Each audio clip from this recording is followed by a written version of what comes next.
आज इस कांग्रेस भवन में जितने भी पत्रकार बंधु प्रेस कॉन्फ्रेंस के लिए आए हैं, मैं सबका स्वागत करता हूं। जैसा कि आप सबको पता है कि केंद्र सरकार ने कल एक बड़ी निर्णय लिया है जातिगत जनगणना को लेकर के। केंद्र सरकार द्वारा जातिगत जनगणना को जो निर्णय लिया गया है उसका झारखंड कांग्रेस के तरफ से, झारखंड प्रदेश कांग्रेस कमेटी के ओबीसी विभाग की तरफ से पूरा समर्थन है और मैं इसका स्वागत भी करता हूं। आज ये जो निर्णय हुआ है ये हमारे नेता राहुल जी का सोच है। राहुल जी ने सड़क से लेकर सदन तक लगातार इस हमारे वर्ग के लिए, ओबीसी वर्ग के लिए संघर्ष करते रहे। अब पहली बार उन्होंने ये महसूस किया कि ये उपेक्षित वर्ग है जिन्हें एक आरक्षण की ज़रूरत है। इनके आबादी के अनुरूप इन लोग को आरक्षण प्राप्त नहीं होता है, इन्हें मौके प्राप्त नहीं होते हैं। मैं इसके लिए अपने नेता राहुल गांधी जी और हमारे राष्ट्रीय नेता खड़गे जी, साथ में हमारे जो ओबीसी विभाग के जो अध्यक्ष हैं अनिल जयहिंद जी, मैं उनका सबका आभार तहे दिल से झारखंड प्रदेश के ओबीसी विभाग और पूरे झारखंड के जनता के द्वारा देता हूं। लेकिन हमें शक है कि जिस तरह से 27% जो आरक्षण का मामला अभी भी झारखंड प्रदेश का जो मामला लंबित है, उसी के अनुसार कहीं ये भी मामला लटक जाए। तो झारखंड की तरफ से मैं ओबीसी विभाग का चेयरमैन होने के नाते मैं ये केंद्र से मांग करता हूं कि कुछ भी काम हो ये उसके लिए एक डेडलाइन होना चाहिए। इसके लिए हमारे राष्ट्रीय नेता ने भी यही मांग किया है और साथ में एक बजट का भी एलोकेशन होना चाहिए जिसके तहत हम इस कार्य को हम लोग आगे बढ़ा सके आराम से। जातिगत जनगणना का न्याय दिलाने के लिए हमारे राहुल जी ने जिस तरह से प्रयासरत रहा और हमेशा आपने बीच बीच में सदन में भी उन्होंने बोला कि जहाँ पूरे देश में जो भी हमारे सेक्रेटेरिएट है उसमें जो हमारे सचिव हैं, पूरे 90 सीट में मात्र 3 लोग ही हमारे ओबीसी वर्ग से आते हैं। ये इस तरह का बहुत विषमताएं हैं। साथ ही साथ हम लोग ये चाहेंगे कि शैक्षणिक संस्थान जैसे जगह में, चाहे झारखंड जैसे प्रदेश में जहाँ बेरोजगारी बहुत ज़्यादा है, वहाँ भी जो प्राइवेट कंसर्न के लोग हैं वहाँ भी ये आरक्षण लागू हो।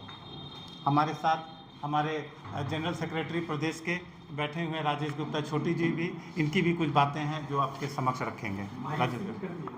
और महसूस किया है कि राहुल गांधी ने उनकी सबसे कमज़ोर चीज़, और कहा जाए कि देश की 2/3 जनता अपने मूल अधिकार से वंचित थी, जिसकी लड़ाई हमारे नेता जन नेता राहुल जी ने पूरे देश में पिछले पार्लियामेंट इलेक्शन के समय और फिर लगातार सदन में, मतलब कहा जाए कि सड़क से लेकर सदन तक इस बात को रखते आए कि जातीय जनगणना होना चाहिए इस देश में और जिसकी जितनी आबादी उसकी उतनी हिस्सेदारी होनी चाहिए।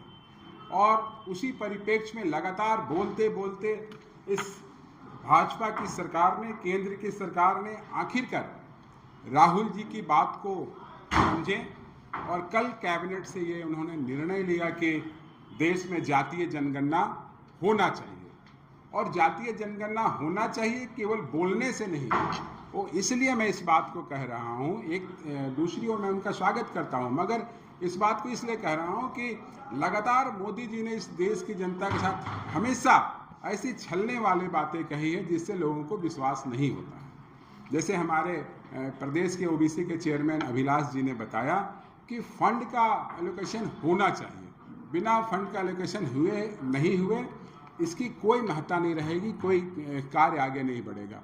तो मुझे ये लगता है कि राहुल जी ने जो बातें कही कि एक डेडलाइन होना चाहिए, कब से चालू होगा, ये 26 में ख़त्म होगा या 27 में ख़त्म होगा, 1 साल का ड्यूरेशन होना चाहिए, इसको भी भारत की सरकार को क्लियर करना चाहिए। आदरणीय प्रधानमंत्री नरेंद्र मोदी जी को क्लियर करना चाहिए। और सबसे महत्वपूर्ण बातें उन्होंने कही है राहुल जी ने कि जो 50% का बाउंड्री है, उस 50% के बाउंड्री को अगर हमारी सरकार आती है केंद्र में तो उसे तोड़कर हटाया जाएगा।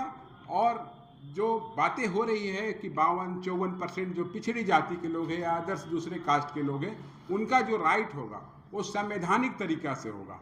तो आज का ये प्रेस कॉन्फ्रेंस करने का यही मतलब रहा है कि हमारे न्याय योद्धा आदरणीय राहुल जी को भी धन्यवाद हम लोग देंगे और आभार पूरे झारखंड की पिछड़ी जातियों की ओर से करेंगे कि उन्होंने अपनी जो बातें थी, उनकी जो सोच थी, कांग्रेस की जो नीतियां थी, उस नीतियों के तहत उन्होंने लगातार इस आवाज़ को उठाया और आज देश की जनता के समक्ष केंद्र की सरकार झुकी है और इस चीज़ को माना है कि हमारे जन नेता ने आज तक जितनी बातें उठाई है, लगभग इस देश की सारे आवाम की हक की, उनकी हकूक़ की, उनकी शक्ति के लिए जब जातीय जनगणना हो जाएगी तो जिसकी जितनी आबादी, जैसा मैंने बताया, तो आप समझेंगे उनके आर्थिक सामाजिक जो स्टेटस है, उनका जो राइट होगा वो कहीं ना कहीं मजबूत होगा, उससे देश भी मजबूत होगा।